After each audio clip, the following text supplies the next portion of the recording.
Well, I changed a lot of things on this in September, and it was kind of a rush, and I didn't tape any of it. But I'm going to go over kind of what I did and where this thing sits now that it's in storage.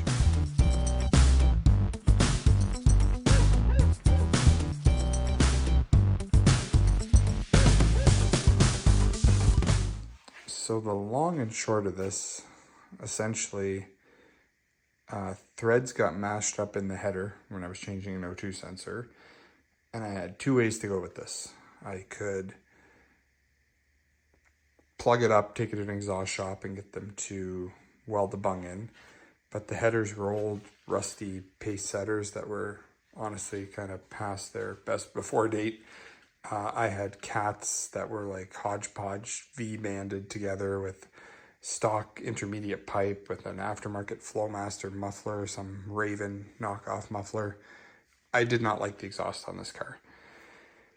So kind of had to make a decision. Long tube headers shipped to Canada that have cats are pretty crazy expensive. And I really wanted to do cats. I didn't want to mess around, get pulled over and have, any issues.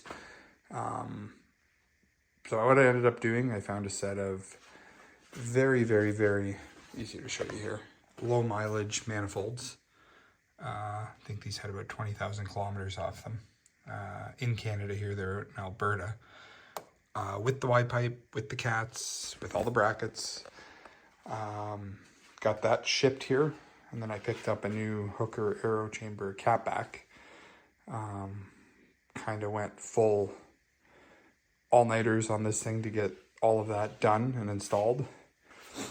And I'll put some pictures up in a second here, but that was getting into September, so had to figure a solution, find the parts, get everything shipped here.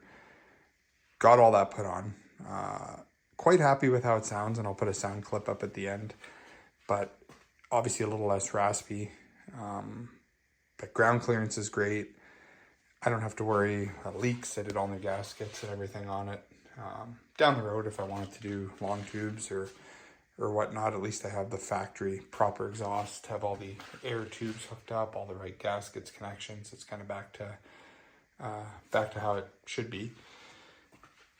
Going along that route, I had a tune on this car, and pretty much now that I have HP tuners, because I ended up grabbing a secondary laptop for the Tech 2, and then I don't like relying on other people, and it's the only thing I didn't really have to tune anything, so I picked up HP tuners. The tune that was on the original computer, which is in this box here now, really just looked like a 98, 99 Spark table, so quite a bit more advanced. Obviously a few tweaks to skip shift and air and whatnot, but now that it was all back to stock, I kind of wanted to bring everything back to square one and then make adjustments off that. So I picked up a computer from a Blazer, local junkyard, which is the correct part number, just obviously the wrong software. Had a buddy at GM put all this car's VIN, factory tune, flashed everything back to 100% stock, and then I turned a few things off, skip shift, made a few little tweaks to the tune, but the actual spark, fuel, air, all that stuff is back to 100% stock. Had just put in TR6 spark plugs when I started to take apart everything, because I was going to get long tubes, and then shipping and issues with, they didn't come with the Y-pipe, the ones I had ordered, but they were supposed to, so things kind of took a turn, and when I ended up getting the manifolds, I'd already put in the TR6 plugs. So pulled those out. I put in some factory AC Delco. I believe it's 41162s, which is the latest part number for this car, so the correct heat range. Did a crank learn, got everything done I had to do. We found a good day in November in between snow and salt, and the roads were clean. I went for a good drive, and again, I'll put some pictures up here, but long-term and short-term fuel trims are perfect. No misfires at all. The thing runs good. So I've removed some horsepower from it, essentially, in the last couple months before storage here, but yeah, it's all back to stock. Stock manifolds, new wires, factory plugs. As mentioned, like I said, the white pipe, catback, full exhaust is new on this thing. Drove it for a little bit, and then winter obviously was around the corner, so ended up doing an oil change. This time I did an engine flush on it with the Amsoil engine flush, and I ran Amsoil 040. So we'll see how that is next year, but did a thermostat.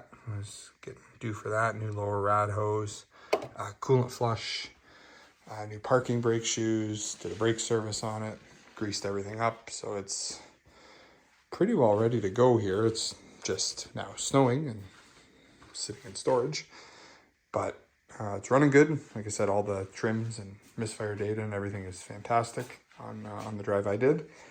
So now we're pretty much just waiting for spring, but I'll put some pictures up here and kind of overlap some voiceover of what the pictures are about. But I really wish I had the camera set up. I just wanted still to drive the car. It was kind of a scramble to find parts, and it was literally like every night from like 9 till 1 a.m. just in shifts to get this thing done when parts were coming in. Because yeah, if you've never done plugs or manifolds or anything on this chassis, it is not the tightest, and I really didn't have the patience to try to tape, and I was already halfway through things when I even thought about that. So just kind of cannonballed this thing to get it done, but everything went good. All new hardware, all new gaskets, everything torqued down to spec, and she's ready to go. But yeah, I'll put some pictures up here and show you guys kind of some pictures I took along the way, and I'll see you on the other side of that. So I'm just going to roll some pictures here. I found this, I totally forgot. I started by wrapping some header wrap around the O2 locations to try to build heat, and then I was like, oh, let's just change the O2s as well while I'm at it. Ended up being like this. This was a Healy coil attempt as a last ditch effort after trying to tap it and everything, and the threads were just too far gone to even go up the size for the Healy coil, so started pulling it apart. I did also find a picture from the donor car this came from. It was a 2000, so I did have to block the EGR port off, but everything else is the way it should be for a 2002 here. So the rest of these pictures will just be all the exhaust work, some pictures from the coolant flush, oil change, the engine flush, all that stuff. So I'll just kind of let all this run. It's pretty self-explanatory. I do have some videos at the end of a little acceleration video, a couple exhaust clips, and then the last video is me and my little one doing the crank learn once I got the new computer in. So garage camera picked up some of that, so I figure I throw that in there too. But yeah, next year I'll try to get some more clips, and yeah, when the car's out, do a little more videos on it, how it sounds and how it seems to be driving, and any differences I noticed between the tune and the headers and as it is now. But I'll let the rest of these play and talk to you guys later.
Some cars you can run these right up until the fans turn on, let them cycle. LS motors, however, do run hotter than coolant boils without the rad cap on before the fans cycle. So fun little bonus clip on a little goof I did while I was doing the coolant flush. I'll just add that in right here. So the fans turn on at about 226. Coolant with no pressure boils at about 223.